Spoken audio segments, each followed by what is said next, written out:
السلام عليكم ورحمة الله وبركاته. أهلا وسهلا بكم في قناتكم طيور الزينة.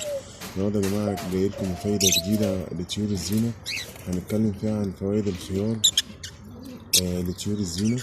هو يا جماعة مصدر غني بالألياف الهامة لجسم الطائر، وبيحتوي على المعادن زي الكالسيوم والمغنيسيوم والفوسفور والبوتاسيوم والحديد، وبيحتوي أيضا على فيتامينات زي فيتامين ب وفيتامين ج وفيتامين ك وبروتينات ومضادات للأكسدة.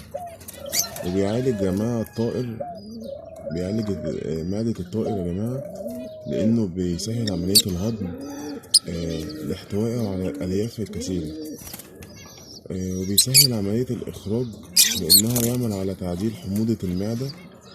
وكمان يا جماعة بيعالج الإمساك، وبيحتوي على فيتامينات أ وج، وبيعمل على تقوية المناعة، ويجعله أكثر مقاومة للأمراض يا جماعة، وخاصة أمراض الرشح والإنفلونزا. في الصيف يا جماعة بيتقدم 3 مرات في الأسبوع، أما في الشتاء بيتقدم مرة واحدة. وإن شاء الله استنوني في معلومة جديدة ومفيدة لطيور الزينة. متنسوش يا جماعة الاشتراك في القناة وتفعيل الجرس واللايك والكومنت. واللي موجود عنده أي سؤال يتفضل يسيبولي في الكومنت، هرد عليه إن شاء الله. والسلام عليكم ورحمة الله وبركاته.